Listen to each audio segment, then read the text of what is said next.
Hello and welcome to Legacy IAS Academy. In today's video, we are going to discuss about a statement that has come from Moody's. Now, Moody's कौन है? Who are Moody's? We will be delving into these topics कि who is Moody और Moody ने क्या कहा है about India, about the tariff that India is going to face from USA. ठीक है? So Moody says that India is resilient to the tariff that US is about to impose. ठीक है, तो मूडी क्या है? Moody is basically credit rating agency. What does it do कि जो भी बिजनेस इन्वेस्टर्स होते हैं they need somebody to guide them कि किस एरियाज में इन्वेस्ट करना चाहिए, which country is politically more stable, which country is going to get affected by the changes in economics in its economics. So उनकी political और economic stability के हिसाब से the investors will be investing in the companies of that country. That is what is done by Moody. So Moody gives you advices. ठीक है? So as per the Moody's advices to the investors, it says that the tariff that US is going to impose on India may not be affecting India a lot, or India is much more resilient to these factors. So इसके लिए Moody ने कुछ reasons भी दिए हैं. Moody has given us some reasons that why are this tariff is not going to affect India a lot. ठीक है, तो इसमें बहुत सारे फैक्टर्स हैं. There are so many factors that they have appreciated about India's policy. The government has taken certain steps in different directions which will make the economy much more resilient. अब इस American tariff के बारे में कुछ बात करते हैं कि talking about, we will be going and delving into these factors also, but talking about what is this tariff that we are talking about. So if we talk about कि US में जो changes, political regime में जो changes आए and Donald Trump came to power. So Donald Trump had declared a liberation day on 2nd of April this year. He had declared it to be a liberation day, and he was stating कि on this day we will liberate America from the economic burden that it is facing. ठीक है, अब ऐसा है कि US is one such country which is having trade deficit with majority of the economies including India. India के भी साथ US की ट्रेड डेफिसिट है. That means we are exporting more value products, we are importing less value products, तो उन trade में imbalances है. So this is not the case of America only with respect to India, but with so many other countries US is having a trade deficit. So Donald Trump was saying कि on this day of Liberation Day, that is 2nd of April 2025, we will liberate America from whatever trade deficits they have by putting up reciprocal tariff. Now because these countries, as per USA, because other countries have imposed a tariff on American goods and have reduced the market access, rather it has forced the American companies to open up their production units in these countries. तो एक तो employment भी गया और GDP भी country का चला गया. So US Donald Trump says that I will be putting up reciprocal tariff because India has put up tariff on the American goods that are entering into Indian market, thereby importing the barrier, increasing the barrier and reducing the market access. So what US will do, we will also be imposing a reciprocal tariff. ठीक है, और reciprocal tariff लगाने की वजह से whatever Indian, तो American market का भी एक्सेस कम हो जाएगा फॉर द इंडियन गुड्स. ठीक है, so we will be importing less from all other countries including India. So the way you have put up import barriers of reducing the market access for American goods entering into your country, similarly US will also be putting up importing barriers, tariffs, such that you will also be able to less sell your goods. I will be able to reduce my market access to all other countries including India. ठीक है, तो this was the Liberation Day policy or the tariff policy that US was trying to impose. But 2nd of April को यह announcement हुआ and exactly 9 days later on, that is 11th of April को ही US had backtracked from this policy. But what they have stated is, what Donald Trump has stated is कि this policy will be valid after 90 days. So 90 days moratorium shall be granted to this Liberation Day tariff that US is planning to charge. ठीक है, so what is this 90-day moratorium? US says that after 90 days we will be imposing these tariffs. ठीक है, so talking about कि what are the resilient factors, what are the factors that have made Indian economy more resilient to whatever be the tariff that is being imposed by USA. So what are the steps that government has taken and has been appreciated by Moody's? So the first step is कि Indian government has tried to boost domestic consumption. जैसे अलग अलग steps budget में अलग अलग steps लिए गए थे because of which we have been able to boost domestic consumption.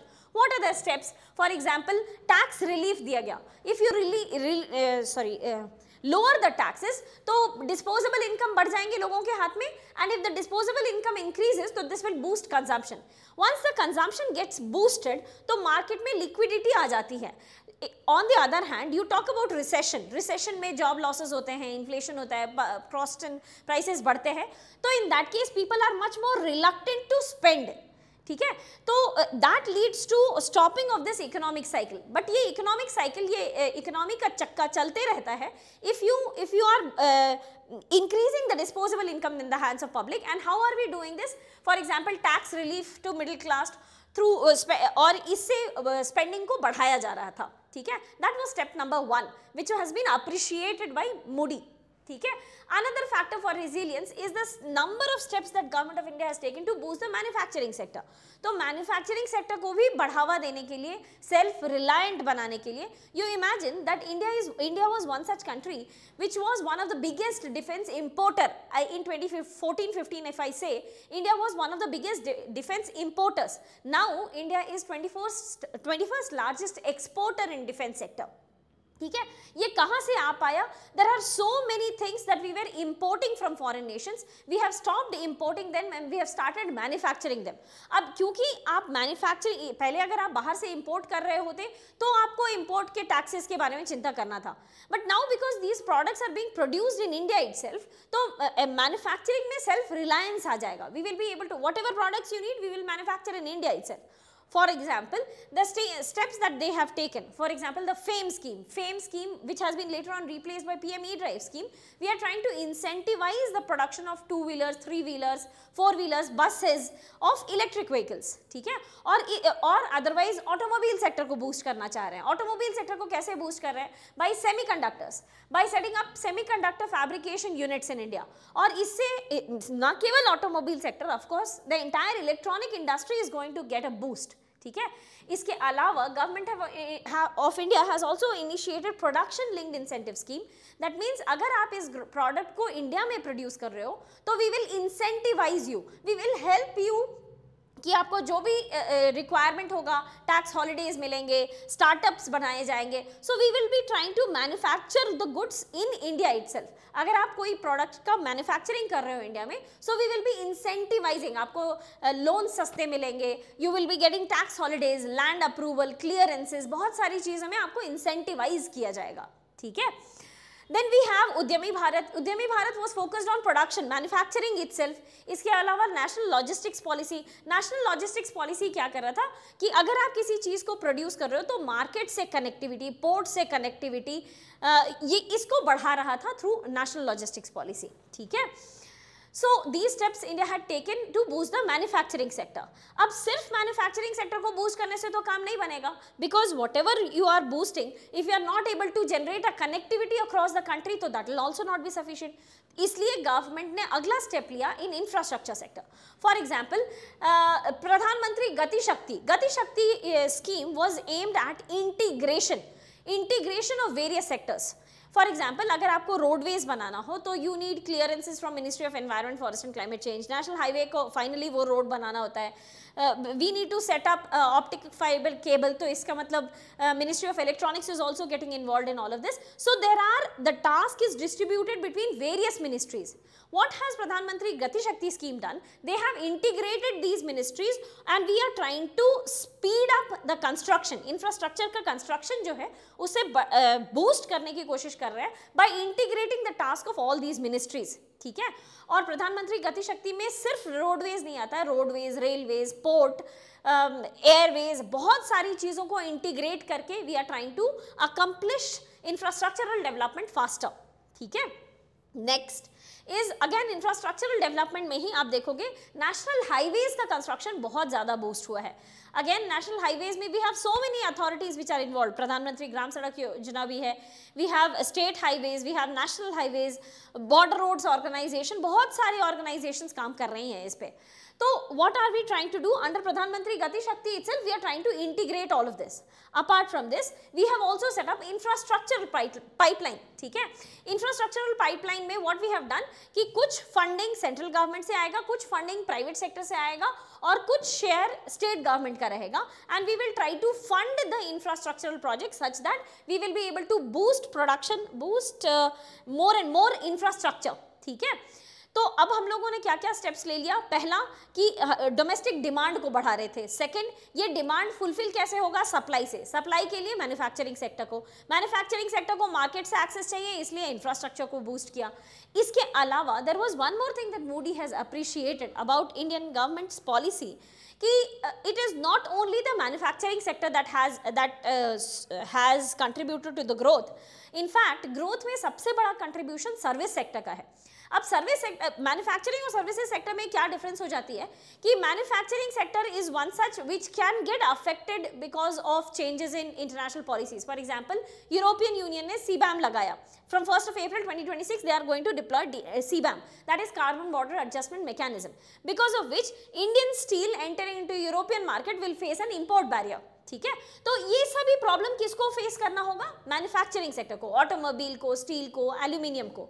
लेकिन सर्विस सेक्टर तो ऐसा है फॉर विच यूएस, यूके और majority of the European Union nations और even Asian nations are completely dependent. उनके पास ऑप्शन भी नहीं है that they will be able to switch.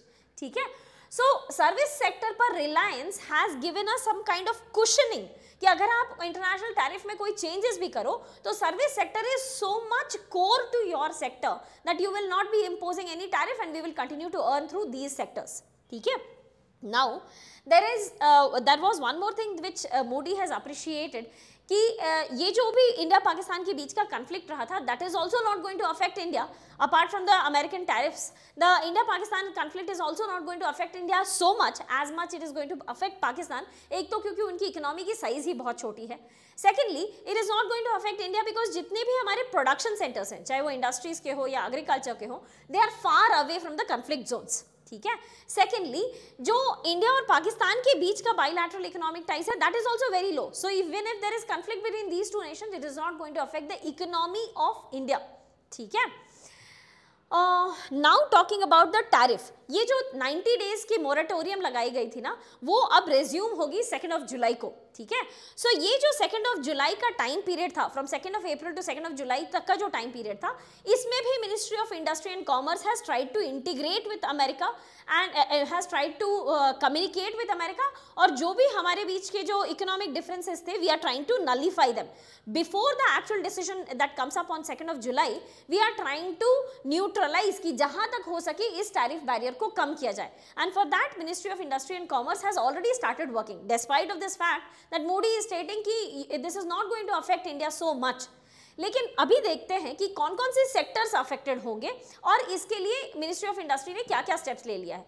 So ministry of industry spoke with American nationals, American policy makers regarding a 3-stage trade deal. ठीक है, what is this 3-stage trade deal? जो first stage है वो already start हो चुका है in industrial goods market access in certain agricultural products. ठीक है, जिसमें कि नॉन टैरिफ ऑब्स्टैकल्स, जैसे फॉर एग्जांपल अभी रिसेंटली क्या हुआ कि Indian mangoes were sent to USA, but because of some documentation issue they did not accept that and it led to huge losses in terms of crores to Indian mango exporters. ठीक है, तो इसे हम लोग बोलते हैं non tariff obstacle, because this was not a tariff barrier because of which we were not able to sell our mangoes, it was a non tariff obstacle, documentation सही नहीं था आपका। ठीक है, सो इस तरीके के नॉन टैरिफ ऑब्स्टैकल्स को we are trying to reduce down through industry in terms of industrial goods market access and certain agricultural products. Phase two में कुछ 19 कॉम्प्रिहेंसिव एरियाज रहेंगे, 19 एरियाज रहेंगे। इसमें ज़्यादा डिटेल्ड इंफॉर्मेशन हमें निकल करके आएगा कि किस सेक्टर में कहाँ पे कैसा टैरिफ मिलने वाला, which sector entering into which area of country and what time duration they will be facing the tariff barriers. ठीक है, बट ये अभी फाइनलाइज नहीं हुआ है। This will be finalized when Trump visits India, expected to be finalized when Trump visits India for the Quad summit. और जो third phase है ना, ये अभी दूर है, that this is expected to get materialised next year, जब US की कांग्रेस इस फाइनल ट्रेड डील को अप्रूवल दे देगी। ठीक है, Now talking about कि there is one more knack in the American Liberation Day policy, उसमें एक Annexure 2 था, Annexure 2 which was not highlighted, I would say, कि Annexure 2 was talking about the exclusion list. Exclusion list कहने का मतलब कि ये वो डोमेन है जिस पे टैरिफ्स नहीं लगेंगे, ठीक है. सो व्हाट आर दोज कि एक्सक्लूजन लिस्ट को देखा जाए तो अगर जितना भी इंडिया चीज़ें एक्सपोर्ट कर रही है टू यूएसए, उसमें 30% गुड्स ऐसे आते हैं जो एक्सक्लूजन लिस्ट में आते हैं. 70% goods are those which are coming under the inclusion list, ठीक है. सो ये क्या क्या गुड्स हैं जिन्हें कि एग्जेम्प्ट किया गया है. इसमें talking about the major things that we export to USA, we largely export cellphones, electronic goods export करते हैं. इसके अलावा electrical machinery, pharma, mineral fuel and gems and jewellery. This is the percentage. Gems and jewellery accounting for close to 30%, electrical machinery accounting for 29%, pharma mineral fuel accounting for 19% and pharma 22%.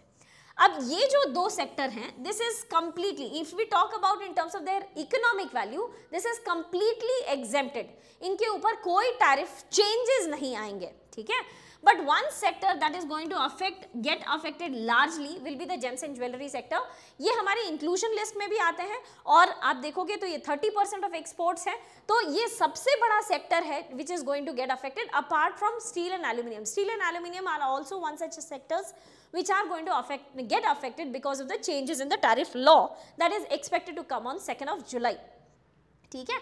So with that we come to the end of this topic, with completing it with a good note कि Moody is talking about India's economic resilience with respect to the American tariffs that is expected to come on 2nd of July. ठीक है. So if you have any doubt in this video, please do let us know in the comment section below. Thank you so much and all the very best.